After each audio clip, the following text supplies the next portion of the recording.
हसन साहब, आपके ख्याल में अगर पाकिस्तान के पास एटम बम ना होता तो क्या इंडिया अब तक हमला कर चुका होता? कई हमले कर चुका होता। तुमने मुझे मेरे अंदर का एक एहसान फरामोश आदमी जगा दिया है ये सवाल करके। देखो, बड़ी गलतियां, बड़ी हिमाकतें, बड़ी रौनत जुल्फ़कार अली भुट्टो में भी थी।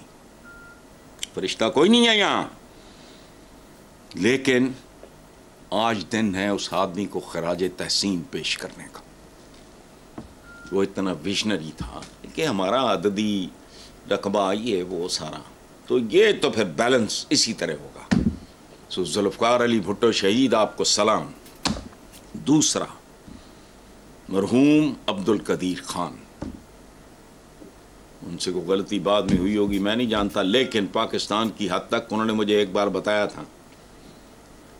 वो मेरा उनके साथ बहुत खूबसूरत ताल्लुक़ बन गया था। हालांकि मैं उनको मिलने से गुरेज करता था, चूँकि मैं मजाक उड़ाता था कि हम जाहलों की कौम है, एटम बम बना के फुदक रहे हैं।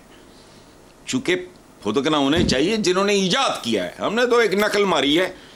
मेरा एंगल और था, उन्होंने इसको बहुत अप्रिशिएट किया। दूसरे मोहसन वो हैं, आज जो है ना बटन दबाया फलाना, ये अभी मतलब लौंडे लपटों वाली बातें हैं ना, ये मोहसन है हमारे यहाँ। अच्छा हुआ आपने याद दिलाया, ये दिन है इन लोगों को खराज तहसीन पेश करने का।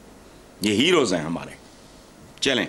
अखबारी खबर के मुताबिक पहलगाम फॉल्स फ्लैग ऑपरेशन का भांडा फोड़ने वाले नॉर्दर्न कमांड के सरबराह लेफ्टिनेंट जनरल MVS कुमार को ओहदे से हटाकर हिरासत में ले लिया गया। भारतीय जनरल MVS कुमार ने धमकी दी कि सच्चाई पर मेरे खिलाफ कार्रवाई हुई तो तमाम मावराए कानून इकदामात बता दूंगा। जबकि भारतीय वज़ीर दिफा राजनाथ सिंह ने ऑल पार्टीज कॉन्फ्रेंस में तस्लीम किया कि सिक्योरिटी और इंटेलिजेंस की नाकामी है। इस एतराफ़ के बावजूद भारत ने इस दहशत गर्दी का जिम्मेदार पाकिस्तान को करार दिया। देखो, जितनी बातें आपने की हैं ना, ये किसी आलमी अदालत में चला जाए, ये UN और शूएन भी पूरा ढोंगी है।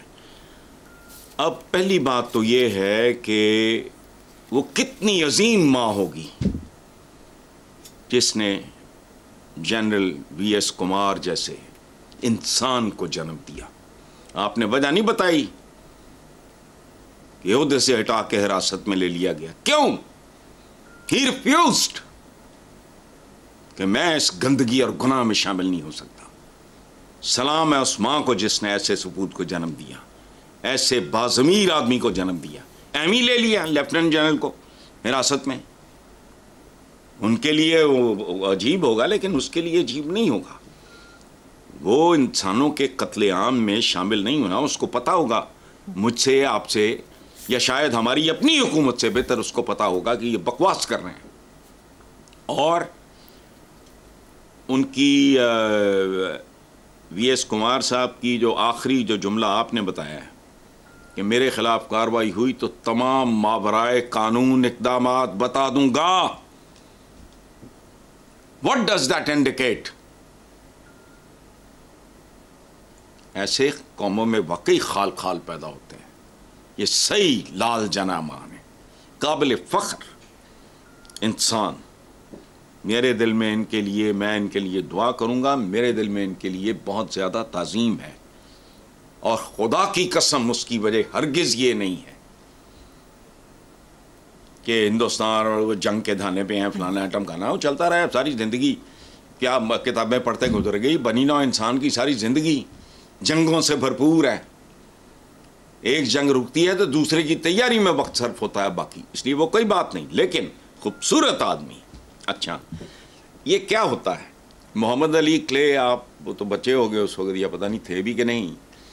Mohammad Ali Clay, Cassius Clay, इस्लाम कबूल करने के बाद दुनिया का लेजेंड, उससे बड़ा स्पोर्ट्समैन माँ ने शायद जाना ही नहीं। बॉक्सर, वियतनाम की जंग में उन्होंने कहा ही रिफ्यूज्ड। उस जैसा दलेर बहादुर माँ ने कहाँ पैदा करना है, उसने कहा नहीं, मैं वियतनामीज का, मासूम लोगों का, बेकसूर लोगों का मैं क्यों कत्लेआम करूं? सो गैरतमंद कहीं भी पैदा हो सकता है। अच्छा, सादा सवाल है यार, मुझे तो कुछ ज़्यादा अकल शक्ल नहीं है कि अगर हमारा प्राइम मिनिस्टर, जिसको मैं as an individual, as a voter पसंद नहीं करता, 1000 जन्म भी ले तो मैं उसको कभी ना वोट दिया है ना दूंगा, लेकिन बात तो वो ठीक कर रहा है। सीधी सी बात है कि भाई एक वाक़या हुआ, काबिल मज़म्मत है, अफसोसनाक है, इंसानी ज़िंदगियाँ गईं, इसकी गैर जानिबदाराना तहकीकात करवा लेते हैं मिलकर। मुझे बताओ व्हाट इज़ द प्रॉब्लम? ये मत देखो कौन कह रहा है, क्या कह रहा है, जेन्युइन बात। 26-27 बंदों के लिए तुम 26, 28, 30 करोड़ बंदा मरवाने चले हो, या अकल करो। गैरत मर गई है, ज़मीर सो गया है, या उसने खुदकुशी कर ली है। देखो मकतूल भी ऐसे हैं ये जिनके कातिल मुतनाज़े हैं, या और भी उनकी मौत से भी ज़्यादा अफसोसनाक सूरत हाल ये है कि बाकायदा, अच्छा लेकिन भारत का मीडिया और सियासतदान ही जान ज़दा है। मैं देखता हूँ उलझन होती है, 15-20 मिनट के बाद ना मुझे मतली सी होने लगती है। मैं कहता हूँ यार बंद कर। एक आखिरी बात सुन लो, पता नहीं आपका वक्त ज़ाया होगा व्यूअर्स का।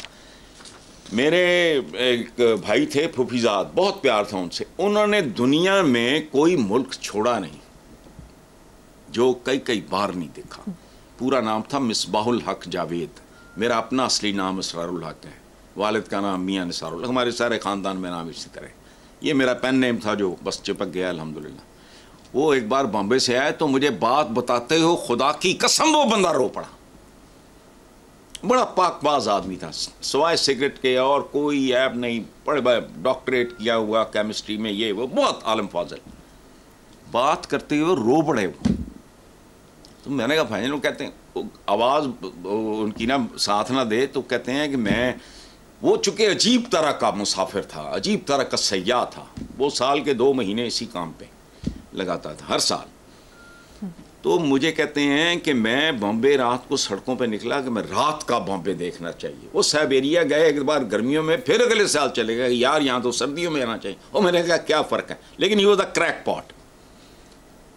तो आंखों से आंसू आ गए, आवाज़ उन्होंने कंट्रोल की। तो कहते हैं कि वहाँ प्लास्टिक की झोंपड़ियाँ, ये प्लास्टिक नहीं होता जो मेज़ों मुज़ों पे डाल डूल देते हैं, उसके पार्टीशनें हुई वो बांसों वगैरह के साथ, पहली मंजिल भी, ग्राउंड फ्लोर ऊपर। उन्होंने कहा मैंने एक बच्चा देखा क्रॉल करता हुआ, 8, 10, 12 महीने साल का होगा, मुझे याद नहीं। उन्होंने कहा बच्चा क्रॉल करता हुआ middle of the road, midnight. तो कहते हैं मेरे से रहा नहीं गया, मैं भगा, मैंने उठाया, दूर से मुझे को लाइट नजर आई, मैंने बच्चे को उठाया और सामने वाली झोंपड़ी में, झोंपड़ी नहीं बस बॉम्बे की बात कर रहा हूं, फुटपाथ पे। अभी मैंने आपको बताया कि पाकिस्तान, वहां हिंदुस्तान में गुर्बत, खते गुर्बत पे कितने करोड़ हैं। हसन साहब, मुझे यहाँ पर एक ब्रेक लेनी है, देखते रहिए ब्लैक एंड व्हाइट।